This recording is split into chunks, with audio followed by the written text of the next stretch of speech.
नारायण लक्ष्मी नारायण नारायण नारायण भजमन नारायण नारायण नारायण माता नारायण नारायण नारायण पिता नारायण नारायण नारायण गुरु नारायण नारायण नारायण बालक नारायण नारायण नारायण निशु नारायण नारायण नारायण जानू नारायण नारायण नारायण श्रीमन नारायण नारायण नारायण श्रीमन नारायण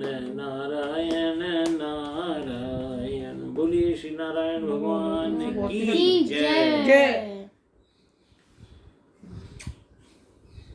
आकार भिन्न भिन्न होने पर भी सर्व में ईश्वर तत्व एक ही है। क्या चीज एक ही है? आकार भिन्न भिन्न होने में ईश्वर तत्व एक ही। हम सबके अंदर, हम सबकी फिजिक अलग अलग है, केमिस्ट्री अलग अलग है, हम सबके आकार अलग अलग है, नाम अलग अलग है, रूप अलग अलग है, फिर भी हम सबके अंदर ईश्वर एक ही तत्व एक ही है। And that is expressing as our life. वह हमारे जीवन रूप में प्रकट है। ठीक है। श्वेत हो या लाल रंग का हो, दूध तो एक रंग का ही होता है। गाय अगर काली हो या गोरी हो या लाल हो या भूरी हो, लेकिन जब वो दूध देती है तब उसका रंग एक ही होता है। आकार का महत्व नहीं है, आकार में निहित परमात्मा तत्व का महत्व है। नरसिंह मेहता कहते हैं अखिल ब्रह्मांड, बैठे रहो निशान, अखिल ब्रह्मांड में एक तुम श्री हरि विविध रूप में अनंत दिखते हो। क्या बोला नरसिंह भगवान ने, नरसिंह मेहता ने? नरसिंह मेहता एक बहुत बड़े संत हुए। सुनिए नरसिंह मेहता की कहानी। नाम सुना लेकिन कहानी। नरसिंह जी का भात अगर सुना हो कभी। नरसिंह जी हमेशा भगवान के भजन में, कीर्तन में, स्टोरी के अंदर हमेशा बिजी रहते थे। किसमें बिजी रहते थे? भगवान की स्टोरी, कीर्तन के अंदर। उनका बहुत मन लगता था और वो भगवान को बहुत प्रेम करते थे। दुनिया उनको बेवकूफ समझती थी, बोले काम का न काज का, हम नौमन अनाज का।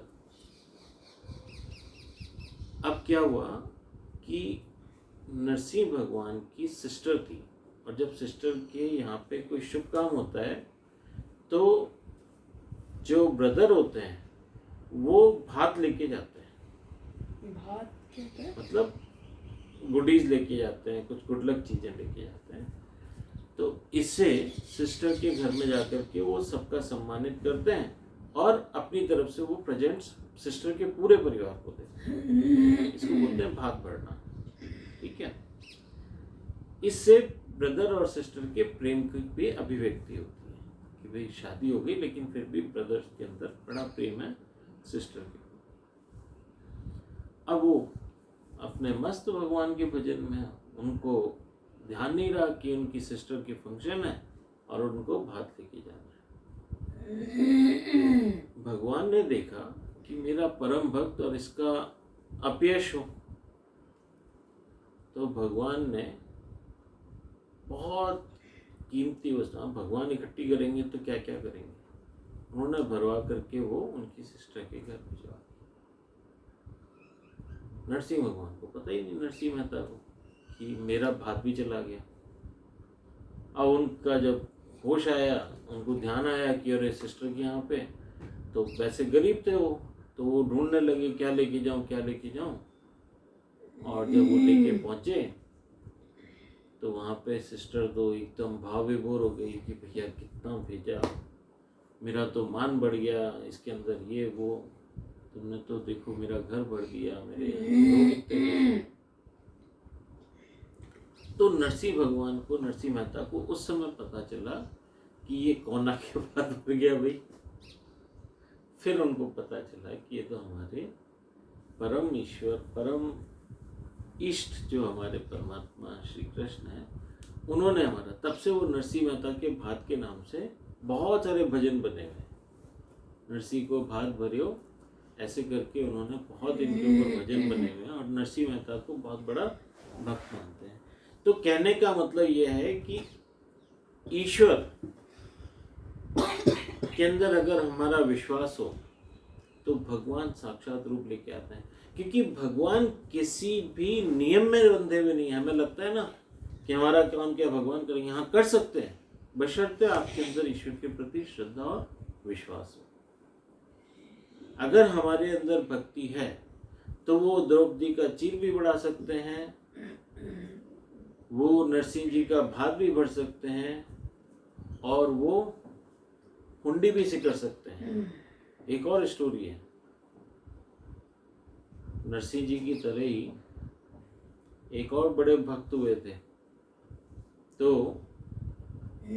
हुंडी मालूम है किसे कहते हैं? किसको कहते हैं? आपको मालूम है हुंडी किसे कहते हैं? आजकल की तारीख में जिसको चेक बोलते हैं ना, उसको पहले के जमाने में हुंडी बोलते थे। लेकिन उस समय बैंक नहीं होते थे, तो क्या होता था, हाथ से पर्ची लिख करके देते थे कि ये मैंने लिख दिया है, अब उस फलाने सेठ के पास जाके इसकी बदले में पैसे ले लेना। समय सोने की मोहरें चलती थी, तो उस लिखी हुई पर्ची को हुंडी बोलते थे। अब वो भक्त बेचारे बहुत गरीब थे और उनसे जो उनका लेनदार था, जिसको पैसे लेने थे, तो बहुत नाराज हो रहा था। तो उन्होंने देखा कि भाई क्या करूं भगवान जी, मैं आपकी शरण में हूं, आपके नाम पर्ची लिख रहा हूं, जरा इसको सिकर देना। भक्त भजन करते रहते थे, भक्त का काम ये था। तो उन्होंने ऐसे ही उसके ऊपर 1000 सोने की अशरफी लिख करके, सोने की मोहरें लिख करके, और वो हुंडी पकड़ा दी जिसको देना था। बोले ये सेठ घनश्याम दास जी हैं, शहर में जाना और आप ले लेना। ले गए सेठ घनश्याम दास जी के पास। वहाँ कोई शहर में था ही नहीं, लेकिन भगवान ने, क्योंकि भक्त की लाज रखनी थी, उन्होंने एक सेठ का रूप लेकर के एक दुकान खोल के बैठ गए। ये सामने से निकले, हाँ भाई क्या हाथ में पर्ची है? बोले जी सेठ घनश्याम दास जी के नाम पे हुंडी। बोले इधर ले आओ। बोली और 1000 की बजाय 2000 सोने की मोहर दे दी। अब ये तो बड़े खुश हो गए। बोले जी ये तो सेठ जी बड़े अच्छे हैं, मूल के साथ ब्याज भी देते हैं, वो भी इतना सारा देते हैं, तो हम तो उन भक्त को और पैसे देंगे। तो ऐसे ऐसे किस्से हैं जहाँ भगवान ने भक्तों के लिए बहुत सारे रूप लिए हैं। प्रहलाद जी के लिए नरसिंह रूप लेके आए थे। तो भगवान आज की तारीख में नहीं आते हैं, ऐसा नहीं है। हमारे अंदर उतनी श्रद्धा और भक्ति नहीं है कि हम भगवान को प्रकट कर सकें। भगवान तो सदैव प्रकट होने के लिए, क्योंकि वो सर्वव्यापी है। वो जितना सतयुग में थे उतना ही कलयुग में है, क्योंकि वो सर्वव्यापी हैं और हर काल में रहने वाले हैं। हमारी श्रद्धा और विश्वास के अंदर परिपक्वता आनी चाहिए, वो भाव आना चाहिए। आपको पता है भाव किसे कहते हैं? एक माँ जब बेटे को खाना खिलाती है और एक नैनी जब किसी बच्चे को खाना खिलाती है, तो भाव का फर्क होता है कि नहीं होता है? होता है। तो माँ के अंदर वो भाव कहाँ से आए? क्योंकि बच्चे के प्रति प्रेम है, विश्वास है, बच्चे के प्रति लगाव है। इसी प्रकार से हम अगर ईश्वर के प्रति लगाव पैदा कर लें, भाव पैदा कर लें, तो ईश्वर प्रकट होते हैं। तो यहाँ पे क्या लिखा हुआ है कि हम सबके अंदर ईश्वर तत्व एक ही है, और आकार बना दिए फिर नाम रूप वैविध्यपूर्ण हो तो भी अंत में हेम हेम ही रहता है। स्वर्ण के आप हेम का मतलब होता है बर्फ, बर्फ के अलग अलग आप आकार बना दो, आप ट्रे में जमाते हो ना, कोई वो आयरन मैन वाला हिम हिम हिम हाँ, हिम होता है बर्फ। हिम हिम तो बर्फ के आकार बना देने पर भी बर्फ एक ही रहती है। ऐसे ही सोने के अलंकार बना देने पर भी स्वर्ण एक ही रहता है, उसके नाम रूप बदल जाते हैं। ओ निशांत, वहां पे जाकर के वो दूध का वो बंद कर दो। निशांत फटाफट जाओ। आपको आती है बेटा गैस बंद करनी?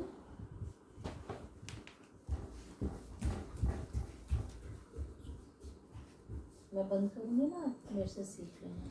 बाजार में चंद्रहार लेकर जाइए, वहाँ क्या चंद्रहार का मूल्य मिलता है? नहीं, मूल्य तो सोने का ही मिलता है।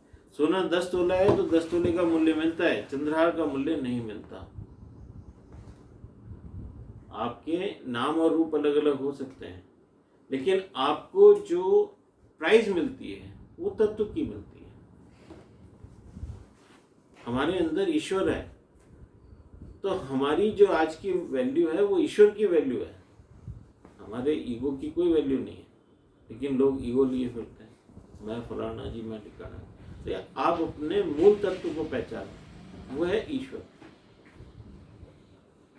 अगर कोई अंगूठी कहने लग गया जी मेरे जैसी कोई अंगूठी नहीं है, मैं तो बहुत खूबसूरत अंगूठी हूँ, मेरा तो डिजाइन बहुत अच्छा है, मेरे अंदर तो ये है, मेरे अंदर तो वो है, लेकिन जब आप उसको लेकर के किसी जौहरी के पास जाओगे, किसी स्वर्णकार के पास जाओगे, तो वो उठा के उसको मशीन पे रखेगा और उसके साथ एक घिसी पटी टूटी हुई अंगूठी आएगी सोने की, उसको भी वो उसी पे रखेगा।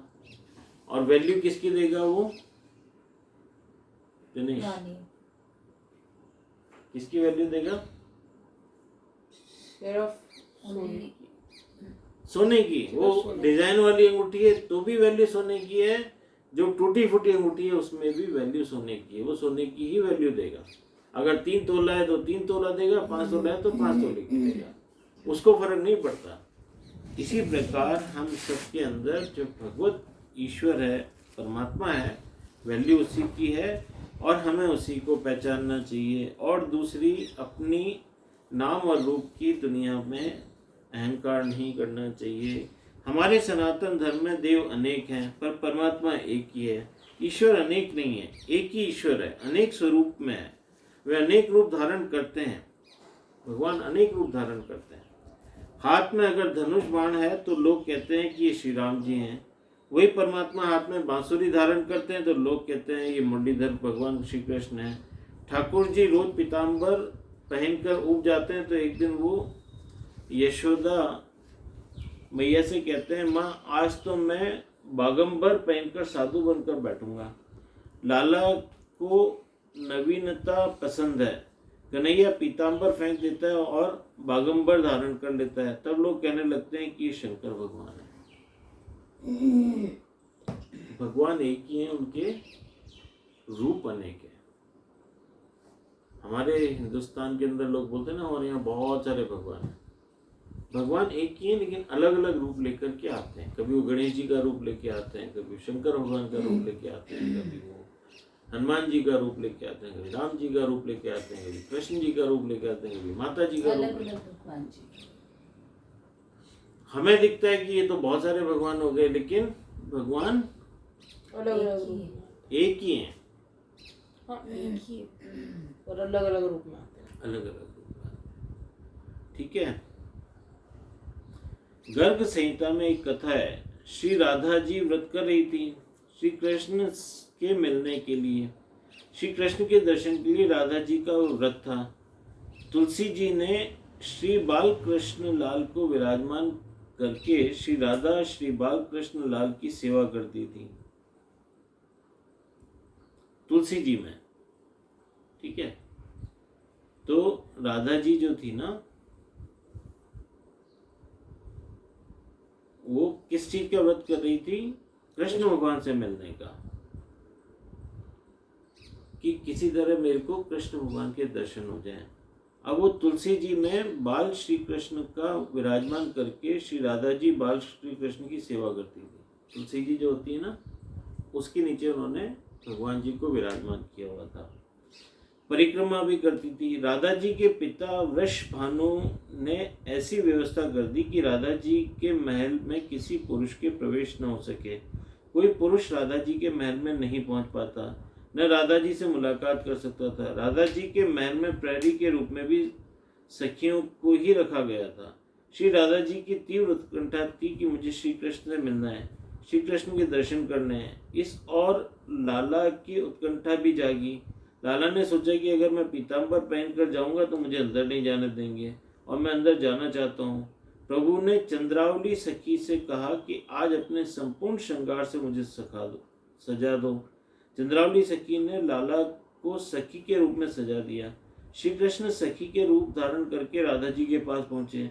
वृषभानु वहाँ उपस्थित थे। उनको लगा कि राधा जी की कोई सखी राधा से मिलने आई है। श्री कृष्ण भीतर गए और राधा जी से मिलन हुआ। भगवान जब साड़ी पहनते हैं तब लोग उन्हें माता जी कहते हैं। श्री कृष्ण श्री राम अनेक स्वरूप धारण करते हैं, पर वे स्वरूप एक ही तत्व से बने हैं, अतः वे एक ही हैं। सभी को समानता पसंद नहीं है, सभी को एक ही में रुचि नहीं है। भगवान अलग अलग रूप क्यों लेते हैं? ताकि लोगों के पास चॉइसेस हो, किसको पसंद कर सकते। सबको एक ही रूप पसंद नहीं आता है। आपको रोज ही रोज खिचड़ी खिलाएंगे तो क्या आप रोज खिचड़ी खा लोगे? Every day you want a variety. तो भगवान बोलते हैं कि सारे, क्योंकि सोसाइटी के अंदर तरह तरह के लोग हैं। जो लोग एक्शन ओरिएंटेड होते हैं उनको हिमालय पे बैठे हुए साधु पसंद नहीं आएंगे। उनको तो एक्शन में कोई भगवान होंगे, हनुमान जी की तरह। कभी लंका जलाया, कभी इधर पेड़ उखाड़ के मार दिया, कभी उधर रथ को खींच के पटक दिया, और कुम्मा मारा तो 100 योजन दूर जाके गिरा। तो एक्शन ओरिएंटेड लोगों को वैसे ही भगवान पसंद आएंगे। रुचिनाम वैचित्र्याः जुकुटिल नाना पथ जुषा नृण में को गम्यस तुमसी पै समर्णव इव। प्रत्येक जीव की भिन्न भिन्न रुचि को ध्यान में रखकर परमात्मा ने शिव जी, श्री राम जी, श्री कृष्ण, श्री माता जी आदि अनेक स्वरूप प्रकट किए हैं। पर सरल या टेढ़ी मेढ़ी प्रवहमान सर्व नदियों का गम्य स्थान एक ही समुद्र है। उसी तरह सर्व जीवों का गम्य स्थान एक ही परमात्मा है। प्रभु के किसी भी एक स्वरूप को मन में निश्चित कर लीजिए, समग्र देवों का वंदन कीजिए, पर ध्यान उस पर ही एकाग्र करिए। जैसे कोई लड़की होती है, उसके सामने बहुत सारे पुरुष होते हैं, फिर एक पुरुष को वो पति रूप में स्वीकार कर लेता है। फिर सारे पुरुष होते हैं, लेकिन उसकी निष्ठा एक पुरुष के लिए होती है। इसी प्रकार हमारे जीवन में एक इष्ट देवता होने चाहिए। हम सारे देवी देवताओं की पूजा करें, सम्मान करें, लेकिन हमारी निष्ठा उस एक इष्ट के लिए होनी चाहिए। कोई राम जी को चूज कर लेता है, कोई कृष्ण जी को चूज कर लेता है। भगवान ने जब कृष्ण रूप में हनुमान जी को दर्शन दिए तो हनुमान जी क्या बोलते हैं? मुझे तो वही धनुषधारी राम जी हैं, मैं आपको भगवान नहीं मानता। क्यों? क्योंकि मेरी निष्ठा, नैष्ठिक ब्रह्मचारी, अपने इष्ट के प्रति समर्पित रहना, उसी के प्रति अटूट विश्वास रखना। तो इसको बोलते हैं कि भगवान बहुत नहीं है, लेकिन हमारी रुचि के अनुसार जो भगवान हमें पसंद आते हैं उन्हें अपना इष्ट बनाना चाहिए। फिर उनके प्रति हमारी निष्ठा पूरी होनी चाहिए। ठीक है, तभी परमात्मा से मिलन हो सकता है।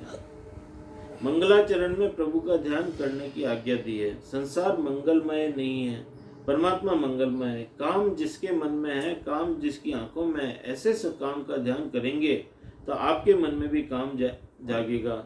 निष्काम का ध्यान करेंगे तो काम नष्ट होगा। संसार सकाम है, संसार का सर्व प्रवृत्तियां सकाम है। संसार के सुख भोगने की इच्छा को ही काम कहते हैं। काम किसे कहते हैं? संसार में सुख भोगने की इच्छा। ये दुनिया हमें आनंद देगी, यही काम है, दुनिया में आनंद है ही नहीं। हमें दिख रहा है लेकिन वहां पे आनंद होता नहीं है, दुख होता है। लेकिन हमें धोखे से क्या दिख रहा है? आप किसी भी डॉक्टर के पास जाके बोलो यार इस सिगरेट पीने में आनंद है क्या? बोलेगा नहीं साहब, इसमें दुख है। सिगरेट पीने वालों के फेफड़े खराब हो जाते हैं, उनको कैंसर हो जाता है, उनको ये हो जाता है, उनको हार्ट फेल हो जाता है, इसमें दुख ही दुख हो रहा हो। लेकिन सिगरेट पीने वाले के पास जाओ, मजा आता है। तो उसको जो मजा आ रहा है वो मजा सिर्फ उसका भ्रम है। वास्तव में तो सिगरेट उसको दुखी कर रही है। जंक फूड खाने में मजा सिर्फ हमारा भ्रम है, वास्तव में तो वो हमारा स्वास्थ्य खराब कर रहा है। Am I right? यस। बच्चों बोलो। जंक फूड के अंदर हमें सुख दिख रहा है, लेकिन है नहीं। टेम्परेरीली महसूस भी होता है, लेकिन वास्तव में तो वो हमारी तबीयत को खराब कर रहा है, हमें रोग प्रदान कर रहा है। इसलिए वो भ्रम है हमारा, सिर्फ हमें लग रहा है लेकिन ऐसा होता नहीं है। तो संसार जो होता है ना वो दुख रूप है। तो काम जिसके मन में है, काम जिसकी आंखों में है, ऐसे सकाम का ध्यान करेंगे तो आपके मन में भी काम जागृत होगा। अभी किसी को जंक फूड है उसका साथ हम करेंगे तो हमें भी जंक फूड खाने की इच्छा होगी, लेकिन निष्काम का ध्यान करेंगे तो काम नष्ट होगा। और ऐसे व्यक्ति का हम ध्यान करेंगे जिसको जंक फूड पसंद नहीं है, तो हमारे अंदर भी जंक फूड की इच्छा है वो खत्म हो जाएगी। संसार सकाम है, संसार की सब प्रवृत्तियां सकाम है, संसार के सुख भोगने की इच्छा को ही काम कहते हैं। तो हमें क्या करना है? संसार के अंदर जो सुख भोगने की इच्छा है उसको खत्म करना। बोलिए सियावर रामचंद्र भगवान की जय।